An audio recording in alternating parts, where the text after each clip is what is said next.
studios here at Home in Accra. Hello, good evening, and welcome to Join Us Prime. We are live on the TV channel 421, Go TV 125.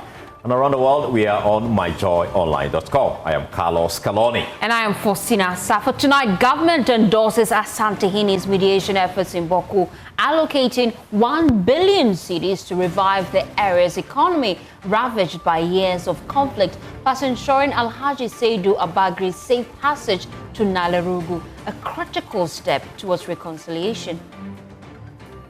Also, President Mahama has urged 54 Ghanaian soldiers deployed to Jamaica to reflect the country's values, whilst the minority in parliament criticizes the government for deploying troops to Jamaica and Benin, calling it misplaced.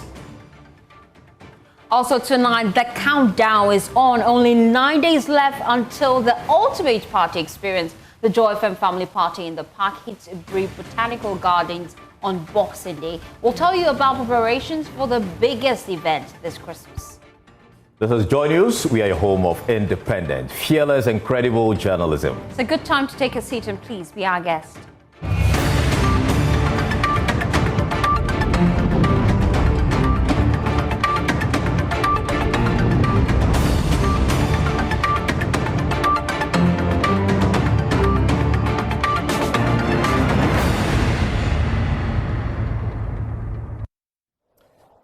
Tonight, government has endorsed the Bawku Mediation report by the Asante Hini Otumfuo Osei II and directed a return of the rival chief Alhaji Seydou Abagri to Nalerugu under the authority of the Nairi. In an official statement released on Wednesday, December 17, and signed by the spokesperson to the president, Felix Kwachi Ofosu, government accepted all recommendations in that particular report presented on Tuesday, affirming the Supreme Court's position on the rightful Bawku overlord. First, listen to the Asante Hini making some key findings and recommendations in that report. The final resolution of the Bawku matters requires that Mr. Seydou Abagri be recalled to Nalerugu by the Nairi to be reassigned to play another traditional role at the palace of the Nairi, assisted by the state. Alternatively, he may choose to stay in Bawku as an ordinary citizen of the community, but not to pose as Bawku Naba.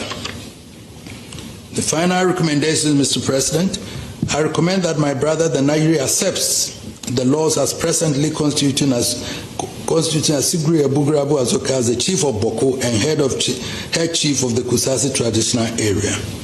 We chiefs, no matter how exalted, do not live above the Constitution of Ghana and the laws duly enacted and affirmed by the courts. Accordingly, the laws which recognizes Asigri Abugragu Azoka must be enforced by the government of the Republic of Ghana until change in accordance with the 1992 Constitution or reviewed by the Supreme Court of Ghana. Well, the government stated that the report provides a comprehensive fact-based and forward-looking roadmap for lasting peace in a conflict-ridden area. Here are excerpts of that particular statement, and we'll put it on your screen shortly. And it reads, the government of the Republic of Ghana has received, carefully reviewed and deliberated upon the Bawku conflict mediation report. The mediation report presented by His Majesty Otumfuo Osei II, Asante Hini, on the 16th December 2025.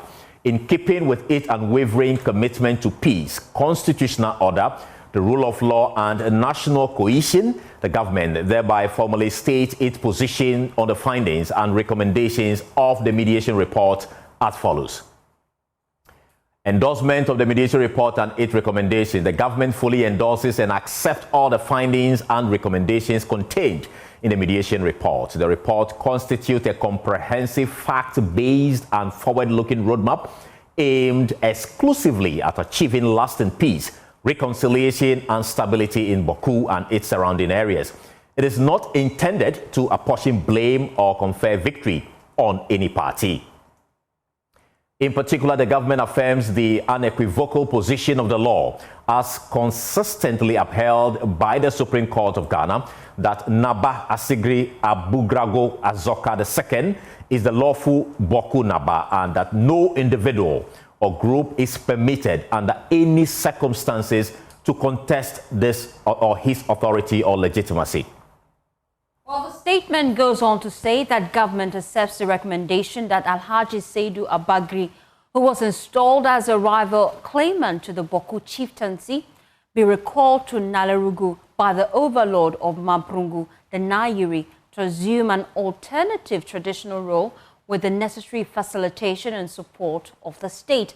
Pursuant to this recommendation by His Majesty Otumfuo Oseitutu II, the government will immediately facilitate the safe movement of Alhaji Saidu Abagri to Nalerugu, where he shall remain available to receive the directives of the Nayiri. The statement goes on to state that government further respectfully requests His Majesty Otumfuo Oseitutu II to continue to lend his distinguished leadership and moral authority to subsequent reconciliation efforts aimed at fostering enduring peace and harmonious coexistence between the Mamprusis and the Kusasis in the area. When it comes to social, economic recovery and development of Bawku, government says that it is acknowledging that the protracted conflict has resulted in grave human, social and economic losses, significantly undermining livelihoods and social cohesion and development prospects in Bawku and its environs. Insecurity over the years has severely constrained public and private investment and stalled critical infrastructure development.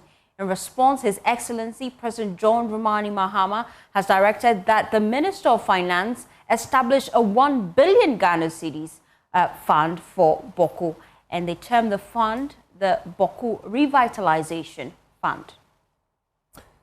Well, the fund, which shall be disbursed over a 3-year period between 2026 and 2028, will be dedicated to the reconstruction and development of priority infrastructure, including roads, healthcare, education, dam and irrigation facilities for all year-round agriculture, security installations and economic and commercial facilities to restore Bawku to its historic position as a significant economic and trading hub in the northern Ghana.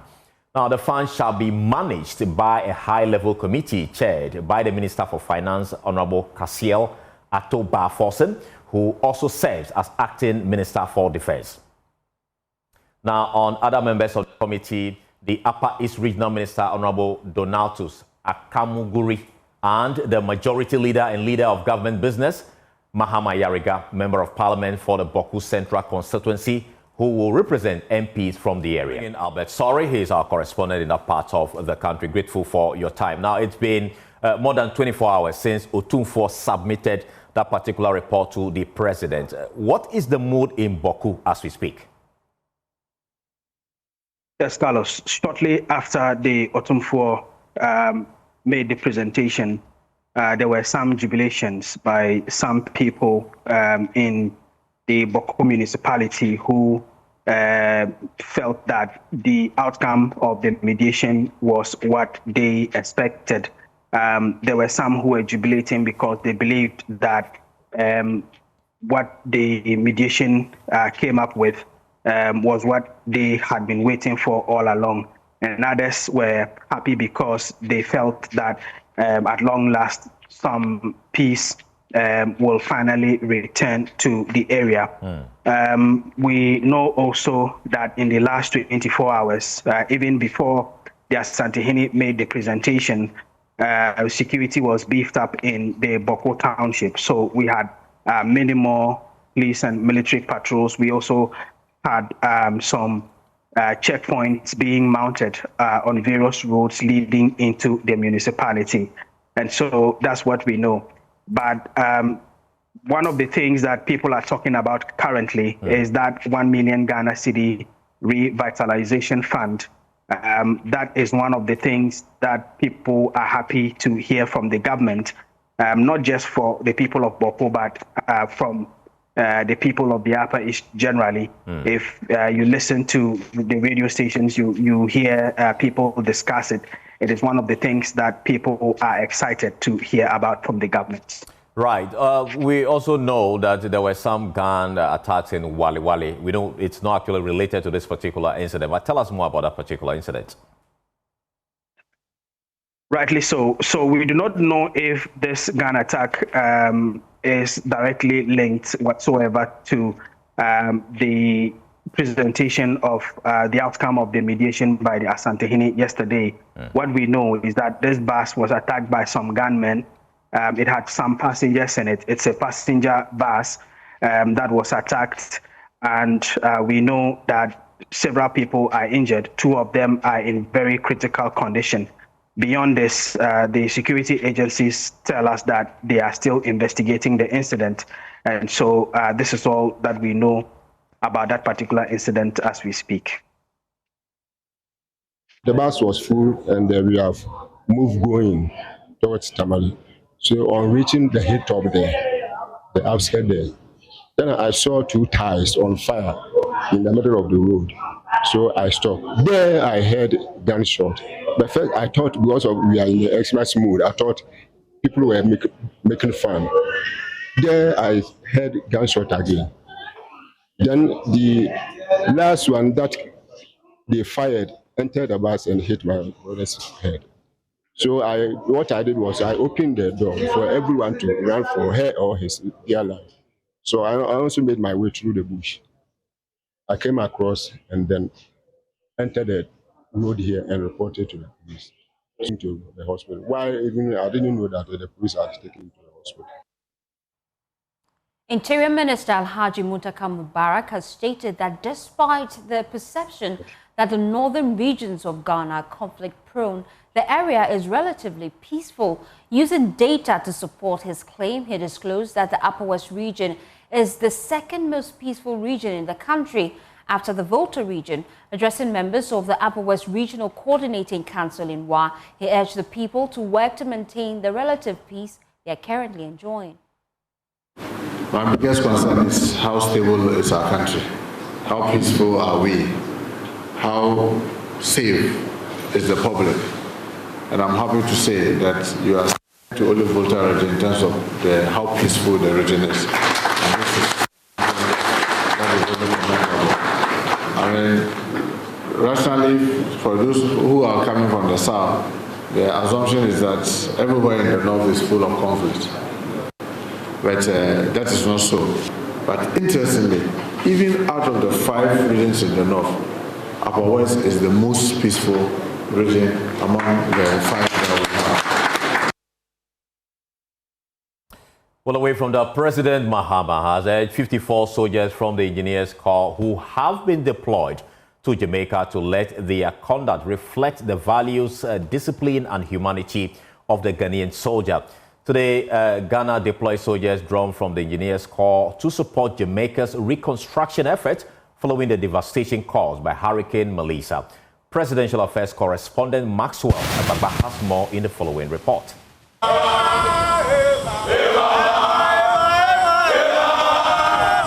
Voices of soldiers drawn from the Engineering Corps shortly before their departure to Jamaica, where they will support reconstruction efforts following Hurricane Melissa, which caused widespread destruction some weeks ago. Last month, the government presented relief items to victims of the ongoing conflict in Sudan, as well as to countries affected by Hurricane Melissa in Jamaica and Cuba. President John Mahama says after Ghana dispatched the first batch of humanitarian assistance, he spoke with the Prime Minister of Jamaica to express Ghana's solidarity with the people. According to the President, the Jamaican Prime Minister expressed appreciation for the support and indicated that the country's immediate needs are focused on rebuilding infrastructure and providing shelter for displaced persons.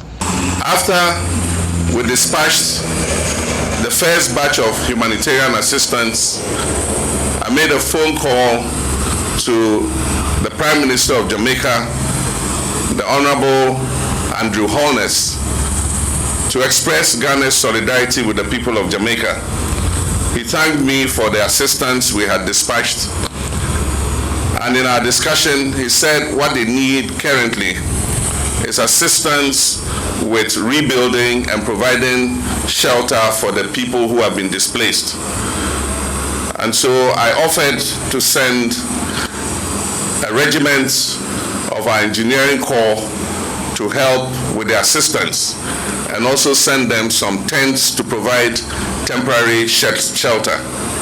Foreign Affairs Minister Samuel Okudzeto-Ablakwa says the gesture sends a clear message to the people and government of Jamaica that Ghana stands with them in solidarity and that they are not alone. His Excellency President John Dramani Mahama believes that our foreign policy should be defined by not how much we can take from others, but by how much we share with others. This is the fifth humanitarian gesture in the short period of his second reincarnation as President of the Republic of Ghana. You will recall that during the humanitarian crisis in Palestine, His Excellency the President dispatched humanitarian aid, largely made in Ghana, cocoa and chocolates, to the suffering people of Palestine. Chargé d'Affaires at the United States Embassy, Rolf Olsen, also spoke about the role of the United States in supporting Ghana's humanitarian efforts. I'm very proud that we could be a part of this mission today. As the C-17 prepares for its departure later on, let us reflect on the power of partnership and the strength of the U.S.-Ghana relationship. We wish the Ghanaian detachment a safe journey and a successful mission in Jamaica.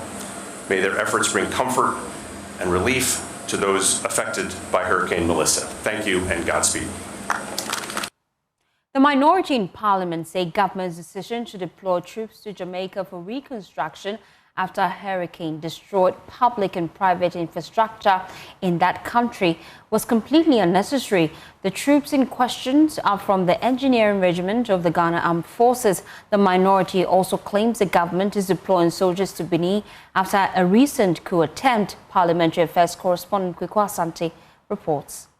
The minority in Parliament had been raising issues with government decision to deploy soldiers to Jamaica to help in the reconstruction efforts over there.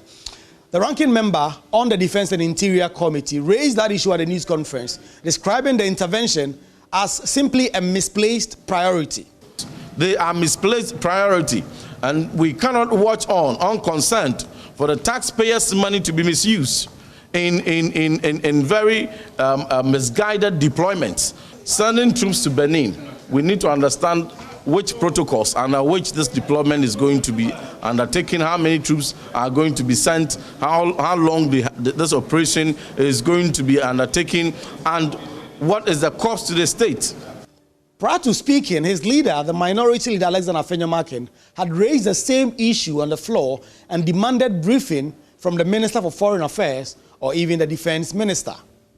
We are here as part of the ecosystem in the governance of the country. It cannot be that the members of parliament would have to be reading this in the news. And when we have ministers who are first to come and signal us of this policy, Mr. Speaker, if the ministers decide not to take this house serious, then what other forum would they take serious? He also questioned why government will be sending resources to other countries when there were challenges within this country. We know that people have been calling for relief. NADMO has been telling us that they don't have stock. So we need to understand, we know that the government would have to balance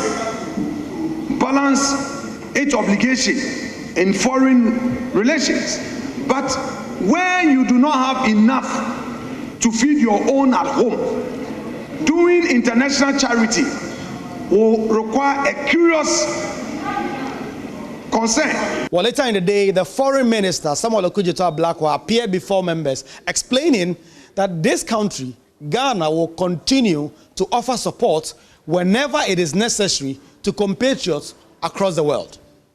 These enhanced and consequential humanitarian gestures were deliberate expressions of Ghana's diplomatic identity and values.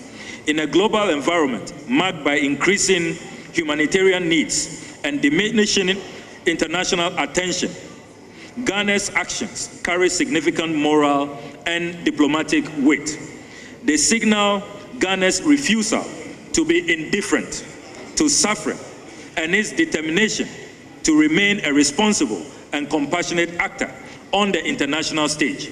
The decision to support Jamaica and others have become a sticking point for some members of the minority who continue to insist that the government must prioritize the resources that it has by supplying the needs of the local populace, the citizens of Ghana, before looking elsewhere.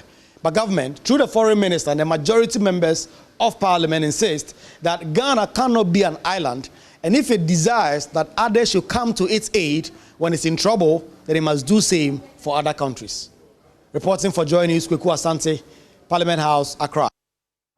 Let's stay a bit longer in Parliament because the minority in the House is demanding the immediate dismissal of the Lands and Natural Resources Minister, Emmanuel Amakofibo, accusing him of mismanaging the lithium deal with Barari DV. According to the group, when the minister presented the deal before the House, he defended it in its terms and insisted it was a much better deal. Speaking on behalf of the NPP minority, Otafo MP Vincent Eko Esafua berated the minister for flip-flopping on the deal.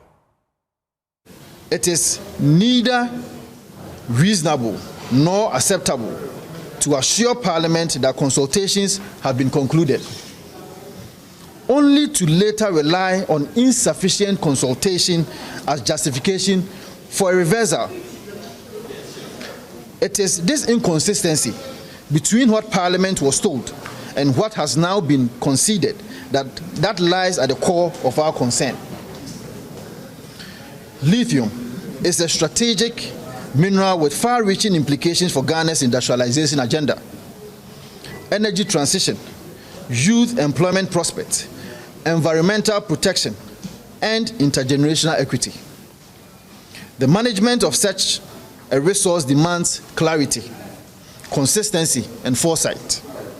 The minister's erratic handling of this matter has undermined public confidence, weakened Ghana's negotiating position, and exposed Parliament to avoidable embarrassment. In any functioning democracy, a sector minister who presides over such contradictions and uncertainty on a matter of national importance must take responsibility for his action. In these circumstances, the minority of the 9th Parliament in Parliament is of the firm view that the honourable course of action is for the Minister for Lands and Natural Resources to resign or be relieved of his position in the interest of accountability, good governance, and restoration of public trust in the management of Ghana's mineral resources. The minority reiterates its unwavering commitment to defending the national interest and ensuring that Ghana's strategic resources are exploited in a manner that delivers real value to the Ghanaian people. Well, you still want to join News Prime. We have more stories after this break. Stay with us.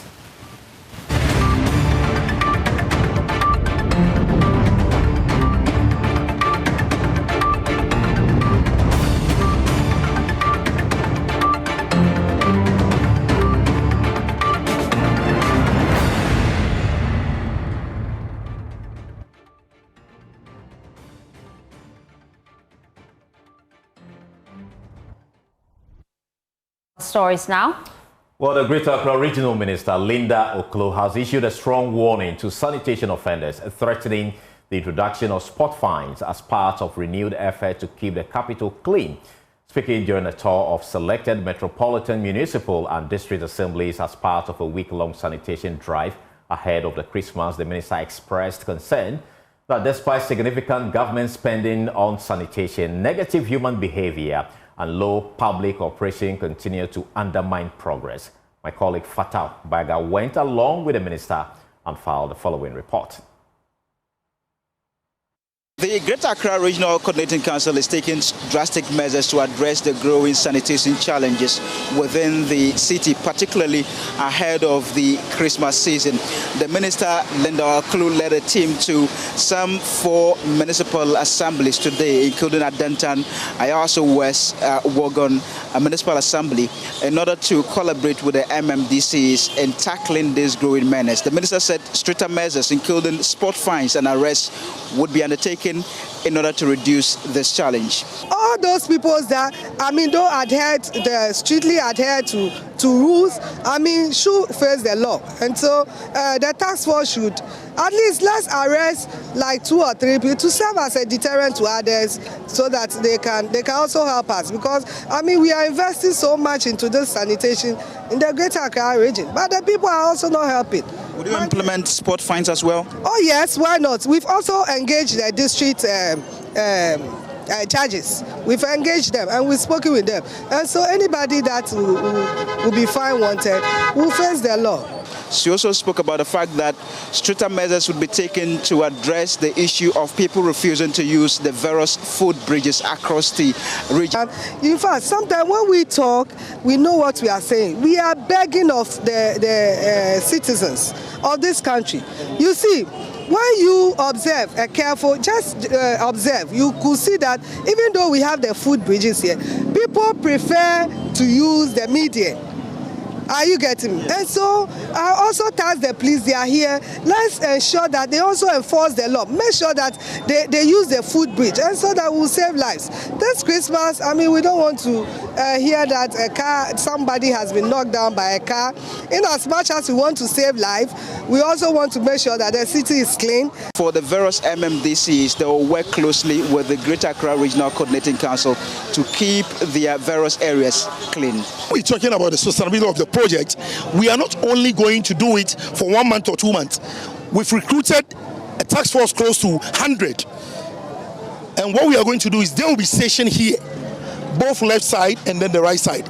Adenta has been known for its cleanliness. That is why, according to the league table, we're first in 2022, 2023, and 2021. So we intend to maintain the momentum. So we are going to do this twice every month. Yes, so far so good. As you can see, we have spread out right from Atomic Junction to 37. So we are weeding, we are collecting the sand as well, and we are sweeping. So basically, these are the 3 things we are doing. And we believe that by Friday, this whole stretch is going to be very clean. This initiative, according to the minister, is part of efforts to address the growing sanitation challenge in Accra to make the city clean, particularly ahead of the Christmas season. For Joy News, I'm Fatau Bayaga, Accra.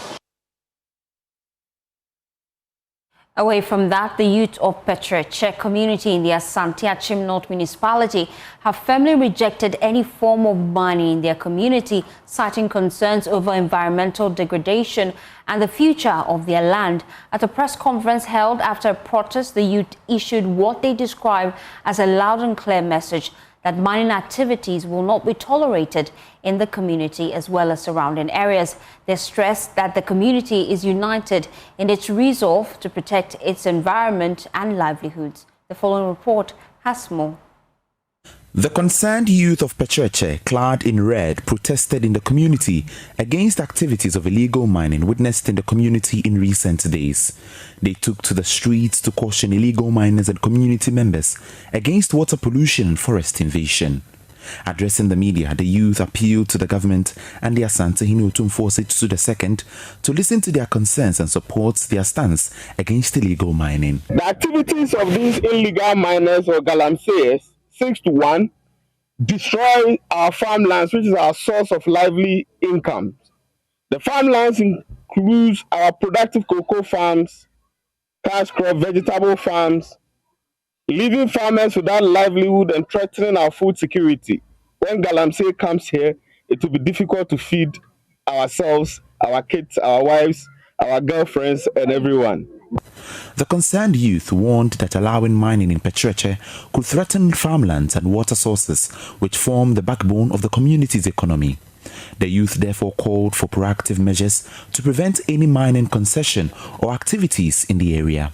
Asante Achim Petreche is a peaceful, industrious community where our survival largely depends on farming.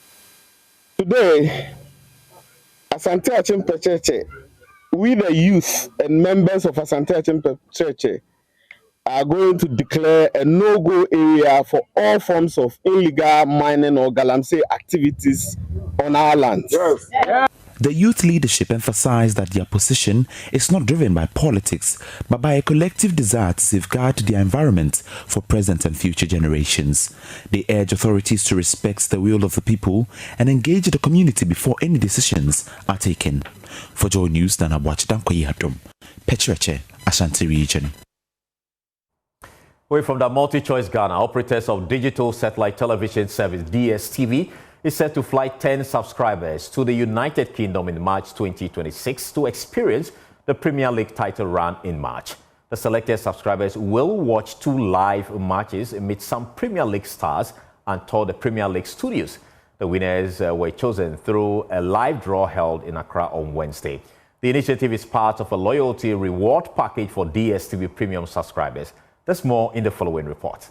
The draw, conducted on the Caritas digital platform, is part of measures introduced by MultiChoice Ghana following the October 2024 package changes, which removed upgrade options for DSTV premium subscribers. Speaking at the event, Managing Director of MultiChoice Ghana, Alex Ochre, explained the rationale behind the promotion. So we're here today for the draw of the premium customers. Remember from October when we announced the new packages, we said that for premium customers, because there was no upgrade path, we will do a draw and select 10 customers for an all expense paid trip to UK to watch Premier League games. So that's what we came here to do with the help of our supporters, with the help of Caritas, the Caritas platform. We've been able to draw the 10 customers.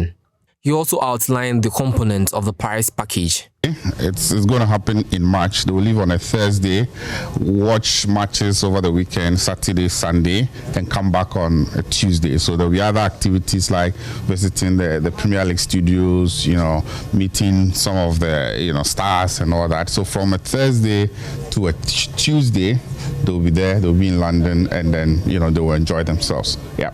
MultiChoice Ghana says DSTV premium subscribers will continue to enjoy exclusive benefits, including complimentary access to Showmax, with additional offerings expected in the coming months. Rodalyn Abensa's report, read to you.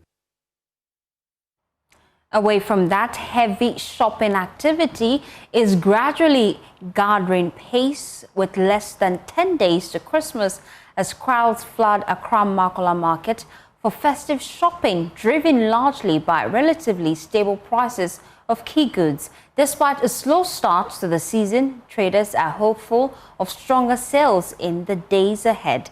Edna Garima and Michelle Latte were at the market and filed this report. It's just 9 days to the Christmas and already many are in the markets to shop as they prepare for a memorable season. Here at the Makola Market, shopping is beginning to pick up even as both traders and shoppers share mixed reactions ahead of the festive season. Some traders who spoke to Joy News say prices of essential Christmas items are relatively lower than last year, a development they attribute partly to government efforts at stabilizing the economy and easing the cost of living. I sell clothes. Since I arrived, most traders have reduced their prices. The market is better than it was last year. Bahama, we are grateful. Everything is going on well. People are buying our goods and will truly enjoy this Christmas. While admitting that sales are yet to meet expectations, some traders remain optimistic that business will improve from next week as families step up preparations for Christmas. Business hasn't been going well. You're about to celebrate Christmas. We remain hopeful that from next week, God will glorify Himself. We are looking up to God. This year, market has been slow. However, we are hopeful that God will, once good children vacate, the Christmas season will truly begin. When that happens, everything should be fine and sales are expected to pick up. On the buying side, shoppers say movements within the market remain slow, citing congestion and financial pressures. They are, however, hopeful that prices will drop further in the coming days. No, even the sellers have blocked the road. There's nowhere to pass. It's too much. This year and last year is like the same. The staffs are the same prices, the same like goods. So we are hoping that maybe they will come down small for us so that we can enjoy the Christmas together. Oh, everything is coming down. Like first, that you see that people will be like maybe are stealing us from certain things. Everything is down now. Although sales have not yet peaked, the mood among traders is cautiously optimistic, with expectations that the traditional last-minute Christmas rush will soon set in. For Joy News, Edna Garima and Michelle Lattes report. Back to you. Well, preparations are already in full swing at the Iburi Botanical Garden as organizers move to transform the serene space into a vibrant hub of music, family-friendly entertainment and festive celebration. The Joy FM Party in the Park annual event promises a full day of fun for patrons of all ages, reinforcing its reputation as one of the most anticipated and end-of-year outdoor gathering on the Joy FM calendar. Well, if you missed the fun last year, Noella Karenyali brings back memories in the following report.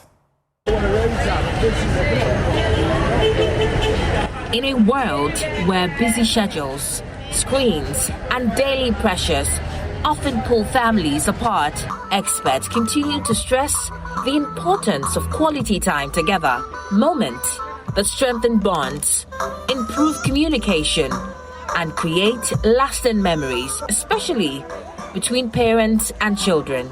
Spending intentional time together away from routine and distractions allows families to reconnect, laugh, and simply enjoy each other's company, a foundation for stronger family values and healthier relationships.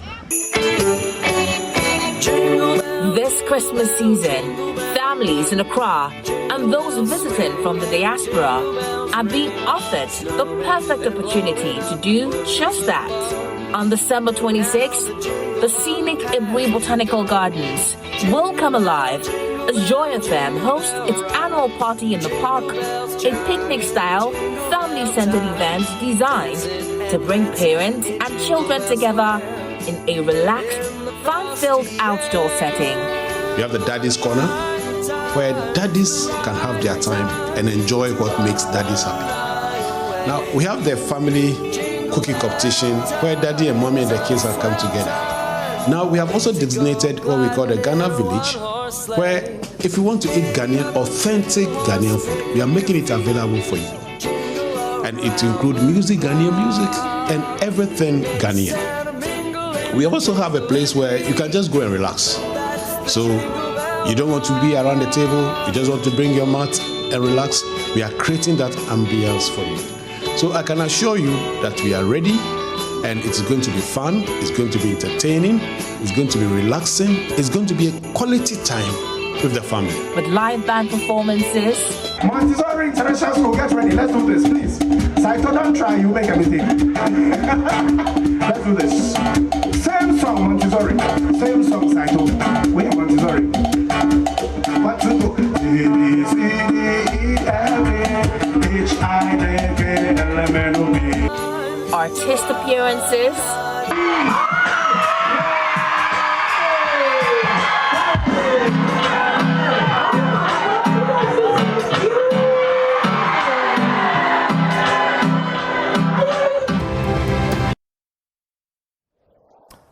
Well, welcome. It's showbiz time, and guess who's in studio?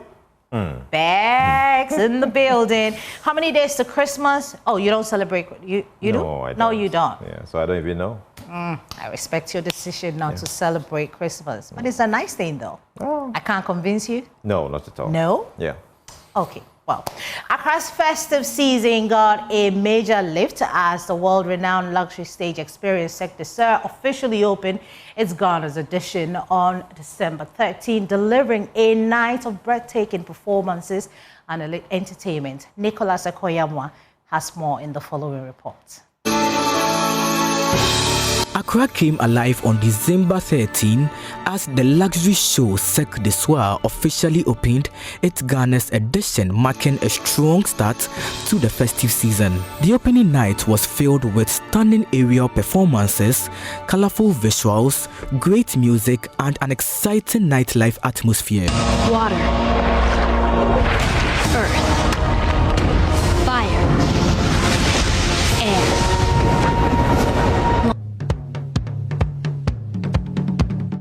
the Savannah in Cantonment, guests were treated to a unique experience that brought together arts, entertainment, and luxury in one space. This year's show is also highlighting African music and talent alongside performers from different parts of the world, showing how Ghana continues to grow as a home for world-class entertainment.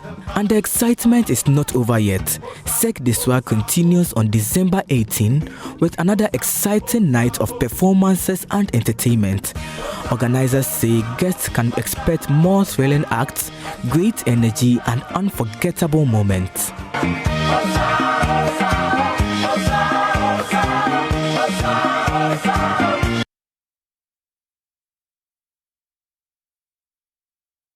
Cirque du Soir right there, but let's put the spotlight. Today is Wednesday, and as we always do, we put the spotlight on people who are doing tremendously in their work. This evening, we're putting the spotlight on Nigerian legendary actress Patience Uzoko. I caught up with her after she was inducted into the Hall of Fame at the RIFA Awards, actually just ended RIFA Awards. Patience Uzoko. I'm sure that it's not your first time. In Ghana. I know Ghana is like your second home. First of all, I think we should talk about this honor. You mentioned on stage how Africa has accepted you over the years, and now you're receiving this honor this evening. What does it mean to you? A lot. It means that even God Himself appreciates me. And you know, I don't know how to describe it because I'm overwhelmed. Anywhere I go in Africa, they want to give me something. They want to do something, and I thank God that people have accepted me just the way I am. You have done incredible things when it comes to movies, and I think that you're just being modest about what you have achieved over the years. I can understand that, but looking back from, well, I came to meet Mama G for General, but looking back and for you to get here, time being celebrated across Africa, do you have any, fulfillment in choosing this trade? I feel fulfilled. I feel fulfilled. In fact, I feel like God took me to the path of life into what He kept for me. And I thank God that I was able to grab it. Thanks for that achievement too. For somebody who has been here with us since over, decades of great works in the industry, what advice do you have for the young ones out there who are hoping to follow suit with what you've done for the industry as well?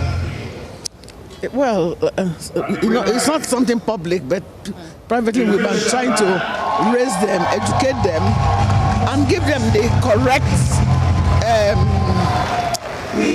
orientation, what the industry is all about, and what you stand to achieve. And all these awards have shown them truly that you don't need and grab with your hand. It's something you achieve by hard work. Yes. So we are trying to impart that wisdom into them, to tell them that you have to work hard to get it. You don't need to be a graduate to do it. That's one important thing. You don't need to read too much, become a professor or something. You can achieve it from every platform. There are places where people can speak English. They still receive awards for good work. Good work is recognized everywhere, anytime, any day. Yes.